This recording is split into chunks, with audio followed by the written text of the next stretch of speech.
that. Okay, so to apply bullets is simple, just like the numbers. So here, this one's already typed. I can apply it on those. So I will simply select those text and then apply bullet. So by default, if you click on the command, it gives you this bulletin style, the dot. Okay, but if you want a different one, then you can click on the arrow and choose the style that you prefer. Okay, but I'll always good to go with this, so I'll just maintain that. So if you're a stylish somebody, you need a different one, let's say this, then that's fine, you can just go ahead with that. Okay, so moving on, I've skipped something, then I'll come back to that. That's this one here. So usually people come across this trouble.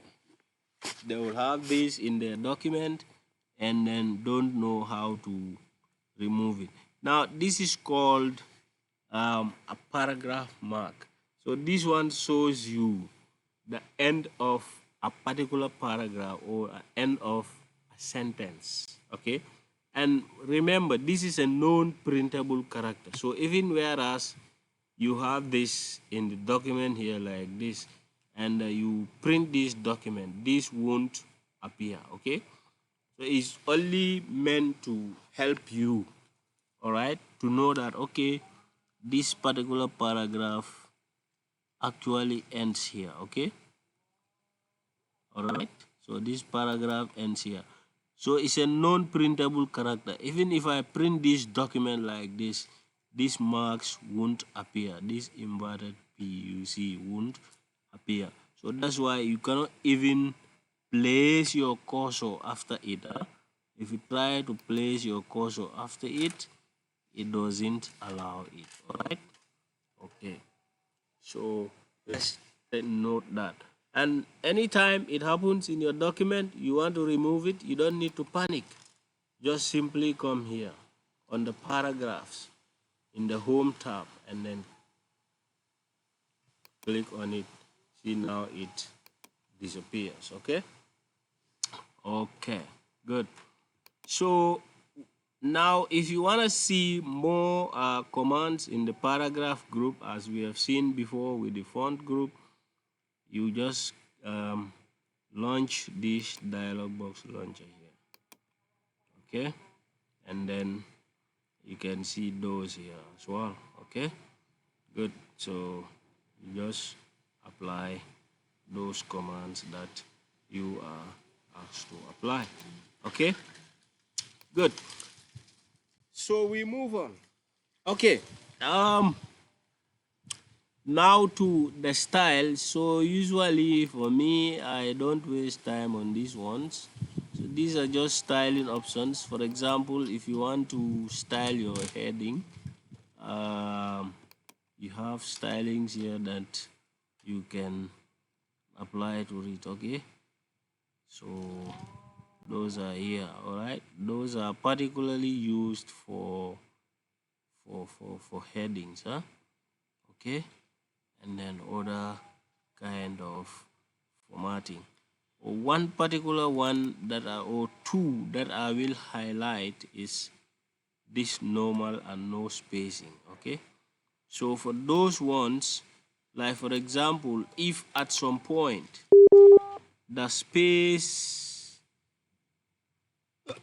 between your lines is too much, it's way too much. Okay, so you can just adjust that to normal, so that you reduce the speed, or no space, so that will bring them very tight together.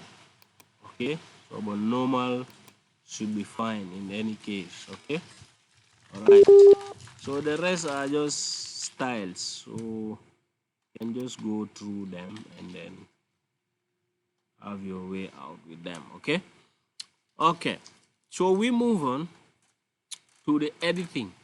So here basically we have three important commands here that we need to familiarize ourselves with. Force is fine.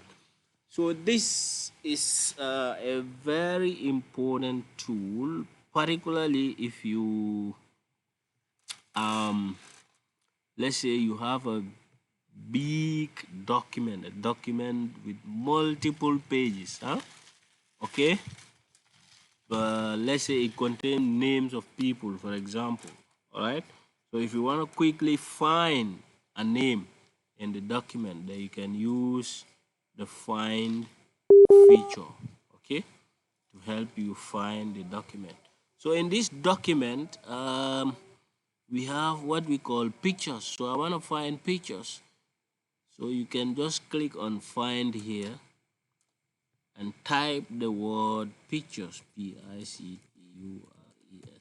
So wherever the word is in the document is going to highlight it yellow, all right?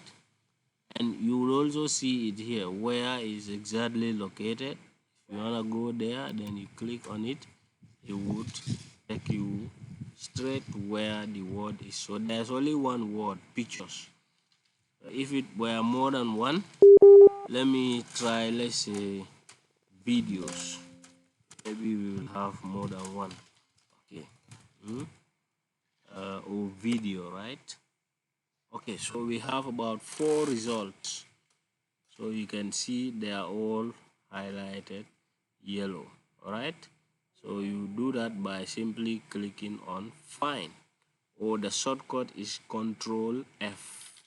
So if I click Control F on the keyboard, also it takes me to the find feature. Okay, good.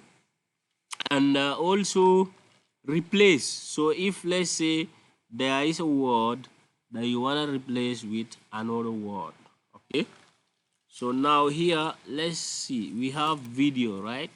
Now we want to replace the video with another word, let's say with the word clip, CLIP. So I'm going to go ahead and click on clip, replace, sorry, then find what. So the word that you want to change, you type it here. So video is here by default, okay, and then replace with what. Okay, so I want to replace video with clip. So the program is first going to find the word. Once it finds it, then it replaces it with clip. So I will say replace all or replace. So if you do replace, you will keep on clicking each time a word is found and then replace, okay? But if you do replace all, it will do the process all at once if there are multiple words. So with only replace, each time a replacement needs to be done, you will have to click. So to save yourself that time of clicking every time a replacement is required, you just go ahead with replace all.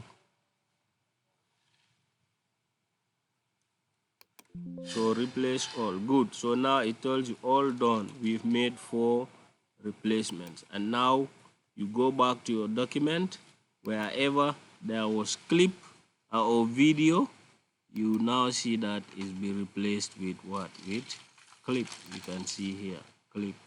Okay, so that is the replace feature. So for select, that one is useful if you have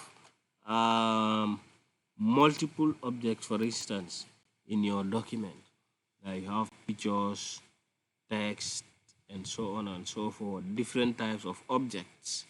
Okay, so there you can use the select feature to select each of those objects, or if you want to select all your text at the same time, okay, you can do the select all option, or the shortcut for that is Control A.